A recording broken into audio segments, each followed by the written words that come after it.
When it comes to choosing the right utility vehicle to suit your needs, a lot of buyers simply can't choose between whether they should buy an SUV or a truck. That's where the newest crop of sports adventure type vehicles come in, and technically that's Hyundai's marketing term for this. This is the brand new 2022 Hyundai Santa Cruz, the company's first ever pickup truck.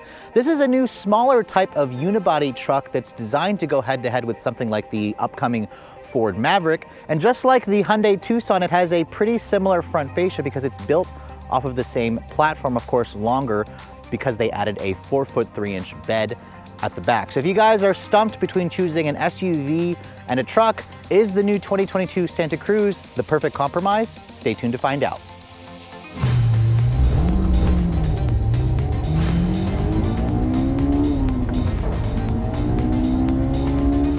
Now I want to start with what's underneath the hood of the Santa Cruz, because if you guys are familiar with the current lineup of Hyundai and Kia products, this engine family is going to be pretty familiar to the Tucson. However, there is one key difference, and that's the top engine that you'll find on this limited trim. Now, of course, I could talk a little bit about the base engine first, which is a 2.5 liter 4-cylinder naturally aspirated engine that makes 191 horsepower. However, that engine is limited to the SE and SEL trims, and I drove that engine in the Tucson. It is incredibly sluggish. This upgraded engine that you'll get on the limited and standard on the SEL and up trims is a 2.5 liter turbocharged direct injection 4-cylinder, their GDI engine family, part of their new SmartStream engine family that makes 281 horsepower and 311 pound-feet of torque. This makes it one of the torquiest engines that you'll find in the segment, and it even has more torque than a lot of mid-size trucks with their naturally aspirated V6 engines. Now, of course, it's paired with an 8-speed wet dual clutch transmission, and you can take it between either front or H-track all-wheel drive. The cool thing about the new Santa Cruz is it does tow a maximum of 5,000 pounds, which is actually pretty impressive considering this truck is built off of a car platform. The front drive versions will tow a maximum of 3,500 pounds, especially if you guys go for the base 2.5 liter naturally aspirated engines. Now, fuel economy is also decent. It's rated at 19 in the city, 27 on the highway. The Ford Maverick is going to get considerably better gas mileage because Hyundai currently does not offer a hybrid powertrain underneath the hood. They could change that later on because there is a Tucson hybrid, but Hyundai says they're going to have to wait and see whether demand calls for it. Now, of course, as this truck sits, it is considerably heavier than the Tucson because it is bigger. This limited version weighs in at just over 4,100 pounds. Now let's talk about the styling of the Santa Cruz, because this truck definitely gets a lot of attention out on the road, especially from other truck buyers, because if you look at it from the front end, even though it looks exactly like the Tucson on which this platform is based, Hyundai says it doesn't share a single body panel, so it is a slightly different look, although it also is pretty familiar. You have this new corporate front end with these very interesting design to the Hyundai Cascade waterfall style grille. You can see it has this very cool dark chrome look, and then when the vehicle is running, you can see this right here will illuminate, and this is part of the LED daytime running lights, which makes this truck look very futuristic. It stands out. These full LED headlights are included if you guys go for the SEL premium trims and up. You have LED low and high beams, LED turn signals, no fog lights, however, on the Santa Cruz, which a lot of manufacturers are starting to get rid of the fog lights. In this ice white color, you can see the dark chrome finished grille, the black accents. They really stand out. It really will catch your attention. So if you want a vehicle that's different, the new Santa Cruz is going to fit that bill just quite nicely. Now, in terms of ground clearance, Hyundai says you get just over 8 inches of ground clearance with the all-wheel drive version. However, this limited version also includes these massive 20-inch wheels, which are probably my favorite looking wheel design that I've seen on a truck. They're wrapped in 245 with tires, Michelin Primacy. These are an all-season car tire. Basically, the SE and SEL trims will include an 18-inch wheel where you could probably fit a more aggressive off-road oriented tire. This is probably going to be more suited for street because it's got a very low profile, and you can see here a really cool detail here with the fender flares. You have this little Santa Cruz logo that you'll find on each of the top of the fender flares. It really gives this thing a unique look. Now, from this side here, if you literally look at it from here, it almost looks like a Tucson SUV. But then, of course, it's a party in the back as you go along the rest of the profile. At 195 inches long, this is going to be about 5 inches shorter versus the upcoming Ford Maverick. So again, the Santa Cruz is about 10 inches longer almost than the Tucson, but it is considerably shorter, about 14 to 17 inches shorter than a mid-size truck. So kind of keep that in mind if you want something a lot smaller. Now, if you guys go for an SEL Premium trim and up, you'll also get a standard moonroof. Hyundai doesn't offer a pano roof. I like the low profile roof rails that you can get. You can also get an accessory to give you a full roof rack crossbars, in addition to plenty of other accessories at the back. And you can see most Santa Cruz will have these LED accented tail lights, which are a combination. The LED is a tail light here, but the brake lights are incandescent along with the turn signals. You can see I love how Hyundai spells out Santa Cruz in the back, and they even spell out Hyundai back here instead of giving us a Hyundai logo. So a lot of retro design themes here. I also love the fact that they have this integrated step here, which is great. And then the bed, of course, I've showed you guys before this in my previous video. It measures about 52 inches long from the inside lower part of the bed. This right here is strong enough where you could actually sit on it. I think Hyundai said the weight limit's like 300 pounds, which it feels very, very sturdy. And the cool thing is that it slides all the way back and it reveals a bed that is very usable. This is actually a lot bigger versus when you see it from the outside. A lot of people think that the bed is pretty small when you look at it from this angle, but if you actually open it up, you can see if you got a bed extender here, this will add probably another 6 inches or maybe 8 inches of length, which will make the bed even more useful. And then just like the Honda Ridgeline, Hyundai gives you a nice little storage compartment underneath here, although it isn't quite as deep, but it does include some drain plugs, so you can use this as a cooler to store your drinks. So overall, the bed is really usable. It's also a composite bed, so it's rust resistant, and it also resists scratches very easily. And payload capacity is a confusing number because Hyundai says the maximum payload is around 1,700 pounds, which is a lot. However, in the owner's manual, I read that it doesn't, or it asks that you not put more than 661 pounds in the bed. So I believe the 1,700 pound payload is perhaps the max payload with passengers inside the truck. If you start adding more people, the payload is going to considerably drop. And remember, this has a 4-wheel independent suspension. It's not going to be designed to tow and haul heavy loads like an F-150, so I would keep that in mind. A lot of you are going to probably find this useful if you do a lot of gardening. You can put a lot of tall plants in here, and you don't have to worry about dirt or crap getting dirty inside your SUV.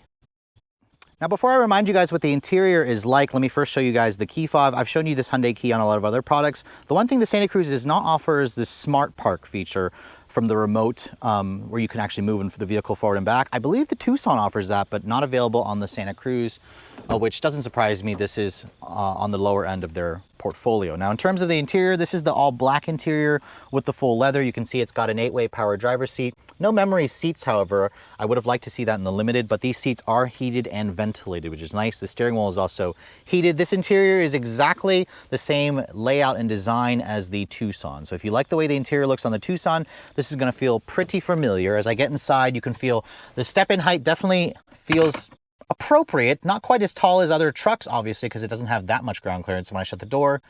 Just like when I drove this vehicle last month, it has a nice solid sounding thunk. And then the button to fire up the engine is right back there where you'd expect it. This Limited gives you the 2 10-inch digital displays. That gauge cluster is customizable based on your drive mode, or you can also set it to be the exact type that you'd like. I like the one that you get on the Sport model, or the Sport drive mode, so I've set it at that. Now, when you get the larger display, you don't get wireless CarPlay. You have to use a wired connection, so that's something to keep in mind. But I do like the larger 10.25-inch display. The Limited is the only trim to give you the 2 digital displays, and these displays are so bright that Hyundai says you don't have to use an actual hood over the instrument panel, which they're right. I've driven this vehicle in bright sun. It is definitely really nice looking gauge displays. Materials are all soft touch plastic, injection molded plastic, some fabric on the door panel here. I would definitely like to see the gray interior with the orange accents. The black is just a little bit too dark in here for me. This silver trim right here, I've had some colleagues tell me that this kind of digs into their back, so try that out. I found the seat to be comfortable and supportive. I drove this vehicle an hour to get home, and I really liked the overall seat comfort. Material quality is soft touch on the dashboard. It's definitely, or on the door panel, it's definitely very car-like in here. It feels like I'm driving a car as opposed to a truck. The steering wheel has a really good amount of range for the tilt and telescoping adjustability. Unlike the Tucson, which had a push-button transmission selector, this has a beefier shifter, which Hyundai decided to do that, of course, because it's a truck. You have full 360 camera on this trim, also with parking sensors, really good camera quality resolution. The Apple CarPlay also looks good. You can also have it do a split screen where you can show your audio information outside temperature instead of the full screen. I like the way it looks with the full screen. Definitely looks very high tech. Your heated and cooled seat controls are right here, along with your heated steering wheel. You can also lock the four-wheel drive system. It has hill descent control, and then you can access the parking cameras from there. Wireless phone charger here with another USB, 2 USB ports, padded armrest here with a good amount of adjustability or a good amount of space in there. This is feels really nice and high quality. The interior itself feels really high tech, along with the LED lighting in here, which is great. The glove compartment you can see is a bin style. It's damped but not lined with felt. So overall, the interior, you have to go for this limited to get all of the bells and whistles. But aside from it not feeling very truck-like, it is very high quality, and it has probably one of the best tech features in the segment. The one thing it is missing, 2 things I would like to see it have: head-up display and memory seats. You cannot get that like you can on the Tucson. Now the Santa Cruz only comes in 1 cab configuration, and that's with 4 full-size doors. So let me show you guys really quickly what the back seat is like. Now, if you spent some time in the Tucson, this is gonna have a pretty comparable rear seat dimension. Now you can see my tester with the ice white has this black interior color combination. Hyundai also offers a very dark gray with orange stitching. I'd probably go for that color combination to kind of give you a slightly brighter looking interior. The rear seats also flip up as you'd expect for a truck with some under seat storage right there, which is nice. You can kind of fold this up and down pretty quickly.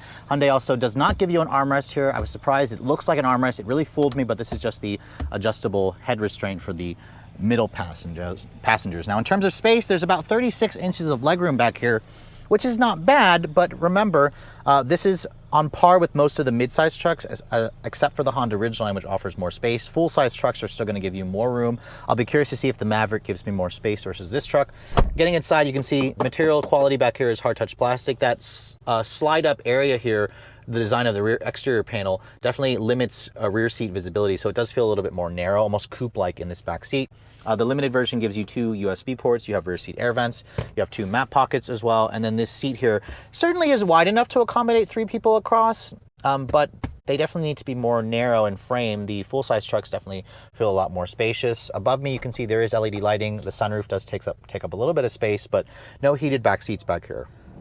So now that I've got the Hyundai Santa Cruz back home for a week, it's time to give you my, I guess, extended thoughts on this vehicle, because I still really like this car. I mean, when I first drove the vehicle last month in Santa Cruz County, California, it very much reminds me of a modern day version of the Subaru Baja. If you seriously can't decide between an SUV and a truck, this is the vehicle for you, and it's probably going to be the most car-like driving because it is the smallest pickup truck that you can get in the segment. But let's go ahead and test out the 0 to 60 of this truck. It is all-wheel drive, remember.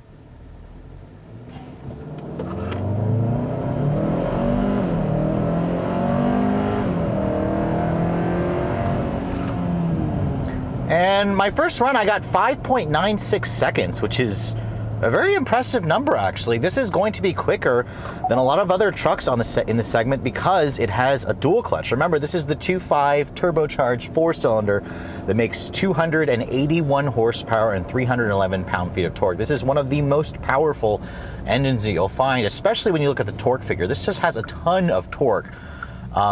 Man, you pair it with that quick shifting dual clutch transmission, and it's very, very impressive.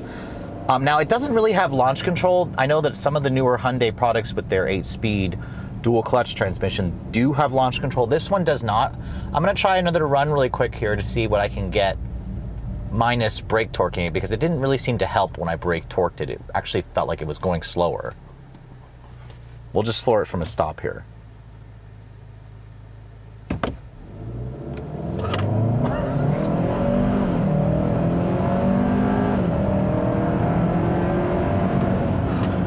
All right, my first run was better. I got 6.47 seconds here. I'll take somewhere around the 6-second mark for this truck, which again, it is much faster than the last Toyota Tacoma that I drove. Pretty comparable to the last Ridgeline, but remember, those trucks are a class above. Now, keep in mind, I will be driving the new Ford Maverick later this month in Tennessee at the first media drive. Ford technically has the edge on Hyundai in terms of fuel economy, but on the turbocharged engines, the Ford also offers a 2.3 turbo and with a 10-speed auto as opposed to this 8-speed dual clutch. Now, around town, the dual clutch makes this vehicle very fun to drive. It's got a quick shifting, 8-speed. It is very responsive. It's got these paddles which also react pretty well, which finding paddles in a truck is really odd anyways, but using them, they will actually automatically upshift for you, so they do give you some manual control, but this is not like what you'd expect like a Volkswagen GTI would do. But it does a pretty good job of rev matching on my downshifts here. The engine doesn't sound all that impressive. It's a very kind of 4-cylinder drone that you hear. It's not as good sounding as the other vehicles in the Hyundai Kia portfolio that have this powertrain, because remember, they've tuned this for a little bit more torque. They've tuned this, of course, to tow and do a little bit better in terms of heavy loads. And I definitely noticed that this is a fun to drive vehicle. You notice that this truck feels smaller, lighter. You can tell that it's a unibody design. You can tell it has an all-independent suspension. The steering is really, really sharp and accurate. And it will spin the tires out when you floor it, even though this is the company's H-Track all-wheel drive. But like, look at how fast it shifts. I love driving this. So if you don't like the way trucks drive, get this, because it drives just like a car, just slightly longer. And that's the point of these new unibody trucks. The Ford Maverick is going to be the same thing because it's also a car platform. So right now, since I haven't driven the Maverick, I'd say this is the best handling and best accelerating, most fun to drive truck that I've driven so far that has a gas engine. The Ridgeline was probably before this one, but the Ridgeline definitely feels a lot bigger and a lot heavier and a lot more van-like versus this, because I just like how small this truck is. It's a good size. Now, in terms of visibility, the Santa Cruz is also really easy to drive because you can see out of it very well. Hyundai's Smart Sense does come standard, but if you want the company's adaptive cruise control, you have to go for this limited trim. And if you want blind spot monitoring, you have to step it up to the SEL trim. This one here also offers the blind view camera. So if I signal left or right, it shows you exactly what's in your blind spot on whatever side, depending on which signal you have on. So again, that's all really great safety features. It does make this truck a lot more expensive than some of its competitors. So that's something to keep in mind when you go for this top of the line limited grade. The visibility out of the back isn't wonderful because the window is kind of small, but again, you have these relatively big side mirrors, which is good. The vehicle is also relatively quiet as well. It's a lot more quieter than other trucks in the segment, especially if I slap it back into its smart setting here or normal setting. The dual clutch behaves more like an automatic. I will say that I noticed around town, especially in stop and go traffic, there is a slight shudder from the gearbox that's associated with the dual clutch. I didn't feel this shudder in other vehicles that Hyundai and Kia has with this 8-speed wet dual clutch transmission, so I'm a little confused and surprised to feel it in this truck. I'm going to chalk it down to maybe mine's a really early pre-production model, and perhaps a later build won't have that same shudder. But I did notice it, but I also only noticed it when I had the adaptive cruise on. In stop and go traffic, you'd feel the shudder as the adaptive cruise will accelerate forward and then come to a stop. So that's something that I noticed in my long-term testing. Now, in terms of fuel economy, I averaged around 19 miles to the gallon in mixed city and highway. On the highway, the best I could do was 24 mpg, so a little bit shy of the 27 that the EPA says. Hyundai could get better gas mileage out of this truck if they offered the hybrid powertrain from the Tucson. There's still no word if they're going to do that. I'm surprised that they didn't, considering the Maverick comes standard with the hybrid powertrain, but the hybrid powertrain is only available in front-wheel drive. You can get front or all-wheel drive on either engines in this vehicle. I'd probably say skip the base 2.5 without the turbo, because that engine is a dog in the Tucson, and it's going to be even slower in this because it is a heavier vehicle versus the Tucson. Like I said earlier, this vehicle weighs in at around 4,100 pounds, so it's relatively heavy and about 500 pounds heavier than the Tucson. But other than that, I've got really comfortable seats, which are heated and cooled. I've got a really nice interior full of the latest and greatest tech. Although you lose the wireless CarPlay with the bigger 10.25-inch display, but this is the most tech-focused interior you're going to find in the truck segment, and I believe it has better tech in it versus the Ford Maverick, because the Maverick doesn't offer a larger than 8-inch display. It's pretty similar to the interior that we saw in the Bronco Sport, and I believe it'll use Sync 3 as opposed to Sync 4, but don't quote me on that. I haven't driven the Maverick yet, which I'll be driving later this month. But overall, really fascinating vehicle, gets a ton of attention out on the road, really easy and comfortable to live with. And if you seriously can't decide between a truck and an SUV, this is the one you're going to want to get, because Hyundai has essentially bottled all the magic that we liked about the Subaru Baja, because it drives like a car. Probably doesn't have the same off-road capability, at least not in this trim with the 20-inch wheels, but you still have around 8 inches of ground clearance. You still have a great all-wheel drive system. And it's seriously worth a look if you guys are shopping for a sports adventure type of vehicle. So after spending a week with the brand new Hyundai Santa Cruz, I can confidently say that if you're seriously torn between choosing an SUV and a truck, this is the exact vehicle for you because it combines everything that I like about the Tucson, but with that open bed in the back that's a little over 4 feet, it is incredibly usable as long as you're not planning to tow and haul heavy loads, which, let's be honest here, most truck buyers actually don't even need to do that. And if you live in an urban environment and you need something that's a little bit smaller and more maneuverable, this is the perfect size because it is the smallest truck currently on the market. It's going to be even smaller than the Ford Maverick. Now, of course, the Tucson, or the Santa Cruz, isn't perfect. I found myself calling it a Tucson a few times. The dual clutch transmission in this one here was a little bit herky-jerky at low speeds in rush hour stop and go traffic. I question whether this vehicle would be actually good off-road because it has a dual clutch, which isn't known to be the best transmission off-roading. However, if you're looking for the most car-like driving dynamics and the sportiest driving dynamics in something with an open bed, this is the exact vehicle for you. As you guys saw, I got a 0 to 60 time of just under 6 seconds, which is impressive for something like this.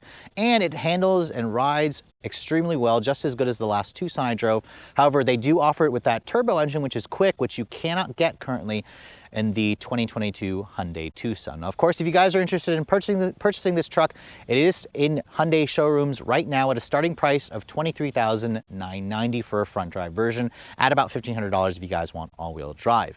The limited model that I'm showing you here is the only way that you can get adaptive cruise control with stop and go and those two 10-inch displays along with ventilated seats.